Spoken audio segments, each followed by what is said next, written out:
Shalom Bapak Ibu yang terkasih di dalam Tuhan. Bagaimana kabarnya hari ini? Doa saya, Tuhan senantiasa memberikan kesehatan, memberikan kekuatan dan berkat-Nya kepada Bapak Ibu semuanya. Pada hari ini kita patut bersyukur pada Tuhan karena Tuhan tetap memberikan kesempatan buat kita untuk merenungkan firman Tuhan. Marilah sebelum kita merenungkan dan membaca firman Tuhan, kita masuk di dalam doa. Bapa Surgawi, terima kasih karena Engkau adalah Allah yang begitu baik, yang peduli, yang tidak pernah meninggalkan kami, yang perhatikan, yang berikan kesehatan, kekuatan, dan berkat-Mu di dalam hidup kami. Berkat yang kami terima bukan hanya berkat jasmani, tetapi yang lebih daripada itu adalah berkat rohani. Secara khusus pada hari ini, kami akan menerima berkat rohani, yaitu membaca dan merenungkan firman Tuhan. Kiranya Tuhan membuka hati dan pikiran kami, sehingga kami sungguh diberkati Tuhan dan diberi kekuatan di Tuhan. Terpuji dalam surga Tuhan, di dalam nama Tuhan Yesus kami syukur dan berdoa. Amin. Bapak Ibu saudaraku yang terkasih di dalam Tuhan, pada malam hari ini kita akan bersama-sama merenungkan firman Tuhan dengan sebuah tema, satu hari di dalam kehidupan Tuhan. Satu hari di dalam kehidupan Tuhan. Yang terdapat pada Markus pasal 1 ayat yang ke-35. Namun kita akan membaca ayat yang ke-35 sampai ayat yang ke-39. Saya akan bacakan Markus pasal 1 ayat 35 sampai 39. LAI memberikan sebuah judul, Yesus mengajar di kota-kota lain. Pagi-pagi benar, waktu hari masih gelap, ia bangun dan pergi keluar. Ia pergi ke tempat yang sunyi dan berdoa di sana. Saya ulang lagi di dalam pasal 1 ayat yang ke-35. Pagi-pagi benar, waktu hari masih gelap, ia bangun dan pergi keluar. Ia pergi ke tempat yang sunyi dan berdoa di sana. Ayat yang ke-36. Tetapi Simon dan kawan-kawannya menyusul dia. Waktu menemukan dia, mereka berkata, "Semua orang mencari engkau." Jawabnya, "Marilah kita pergi ke tempat lain, ke kota-kota yang berdekatan, supaya di sana juga aku akan memberitakan Injil. Karena untuk itu aku telah datang." Lalu pergilah ia ke seluruh Galilea dan memberitakan Injil dan rumah-rumah ibadat mereka dan mengusir setan-setan. Bapak Ibu saudaraku yang terkasih di dalam Tuhan, sebelum kita merenungkan bagian firman Tuhan ini, ada dua pertanyaan untuk kita renungkan bersama. Yang pertama, lebih penting yang mana, bekerja atau berdoa? Lebih penting yang mana, bekerja atau berdoa? Jawabannya adalah berdoa dan bekerja tidak dapat dipisahkan dalam kehidupan Kristen. Kedua-duanya sama-sama penting. Pertanyaan kedua, seandainya Tuhan bertanya kepada Bapak Ibu saat mendengarkan renungan ini, Bapak Ibu sedang melakukan apa? Sedang mendengarkan renungan ini dengan seksama? Atau sambil lalu? Atau melakukan hal yang lain? Atau Bapak Ibu sedang berdoa dengan khusyuk? Tuhan mau tahu apa yang kita lakukan. Hari ini kita akan merenungkan firman Tuhan tentang satu hari di dalam kehidupan Tuhan. Kalau kita membaca Alkitab, khususnya kitab Injil, maka kita dapat melihat kehidupan pelayanan Tuhan Yesus amatlah padat. Perikop yang kita baca tadi, pelayanan Yesus antara lain, Yesus pergi ke Galilea dan memberitakan Injil dalam rumah-rumah ibadat dan mengusir setan-setan. Kalau kita membaca satu pasal Markus pasal 1, kita melihat kesibukan Yesus begitu rupa. Saya akan bacakan di dalam pasal 1 kesibukan Tuhan Yesus. Yang pertama, Tuhan Yesus dicobai oleh iblis di padang gurun. Yesus memberitakan Injil di Galilea. Yesus memilih murid-muridnya. Yesus dalam rumah ibadah di Kapernaum. Yesus menyembuhkan ibu mertua Petrus dan orang-orang lain. Yesus mengajar di kota-kota lain. Yesus menyembuhkan seorang yang sakit kusta. Itu satu pasal di dalam Markus. Belum pasal-pasal yang lainnya. 15 pasal yang lainnya. Markus sampai pasal 16. Kita lihat di dalam satu pasal saja di Markus pasal 1. 15 pasal lainnya belum kita baca. Yang pasti Tuhan amat sibuk dalam pelayanannya. Pelayanan Yesus bukan hanya kepada orang per orang, juga melayani ribuan orang. Yesus pasti sangat-sangat sibuk dan tentu lelah dalam pelayanannya.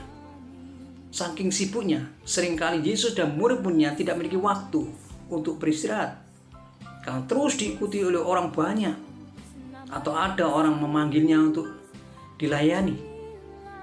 Meski begitu, Yesus selalu menyediakan waktu untuk berdoa. Hingga saat-saat terakhir pelayanannya pun Tuhan Yesus berdoa. Dikatakan di dalam ayat yang ke-35. Pagi-pagi benar, waktu hari masih gelap, ia bangun dan pergi keluar. Ia pergi ke tempat yang sunyi dan berdoa di sana. Pagi-pagi benar ketika hari masih gelap, Yesus sudah pergi untuk berdoa di tempat sunyi. Doa itu memampukan Yesus untuk fokus pada tugas dan misinya. Karena itu, Yesus tidak menanggapi kalimat dari Simon dan kawan-kawannya yang mengikutinya. Setelah berdoa, Yesus mengajak para murid-muridnya bekerja memberitakan Injil di seluruh Galilea. Dalam nas lain, di dalam Matius pasal 14 ayat 23, juga menjelaskan bahwa ketika hari sudah mulai malam, Yesus menyuruh banyak orang untuk pulang, lalu ia naik ke atas bukit seorang diri untuk berdoa. Juga di dalam Injil Lukas pasal 22, 39-46 juga menjelaskan aktivitas Yesus berdoa di Taman Getsemani hingga keringatnya menjadi titik darah yang bertetesan ke tanah. Tidak hanya itu, Yesus juga mengajarkan doa Bapa Kami kepada murid-muridnya.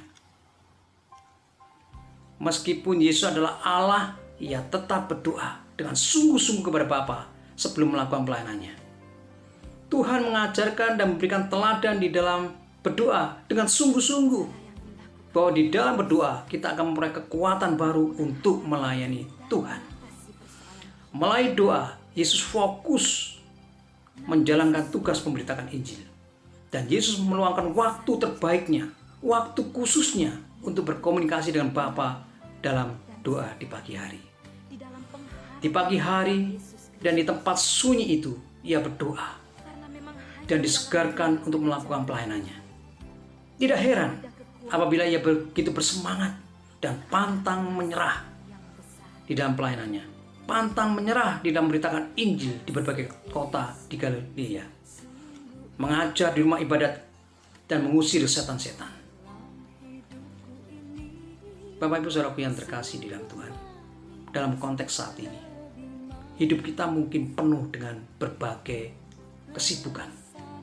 Kesibukan pekerjaan kita mungkin, kesibukan pelayanan kita, mungkin kesibukan kita di rumah, dan sebagainya penuh dengan kesibukan. Namun sebagai anak-anak Tuhan, adakah kita menyediakan waktu khusus, waktu yang terbaik untuk berdoa dan menikmati relasi kita, komunikasi kita dengan Tuhan melalui doa kita?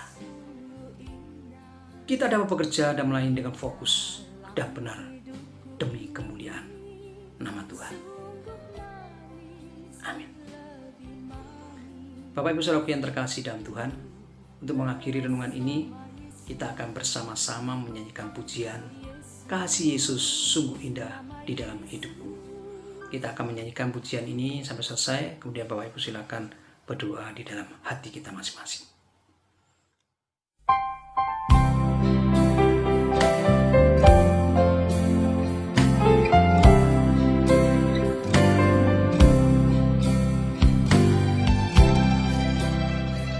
Cara yang dilakukan oleh manusia untuk menghadapi dan mengatasi persoalan hidup ini. Namun sesungguhnya hanya ada satu cara, yaitu tenang dan sabar di dalam pengharapan kepada Yesus Kristus. Karena memang hanya di dalam Dia ada jalan keluar, ada kekuatan, dan ada kasih yang besar. Kasih Yesus sungguh indah di dalam hidupku ini, sungguh manis, lebih manis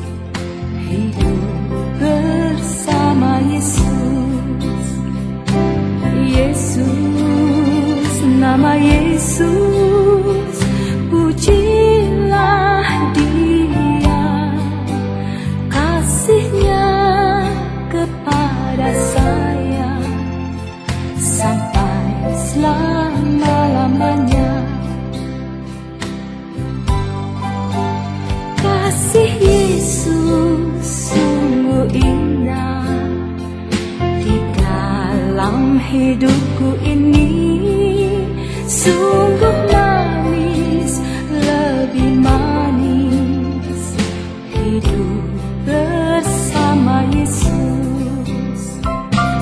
Yesus, nama Yesus, pujilah Dia, kasih-Nya kepada saya sampai selama-lamanya.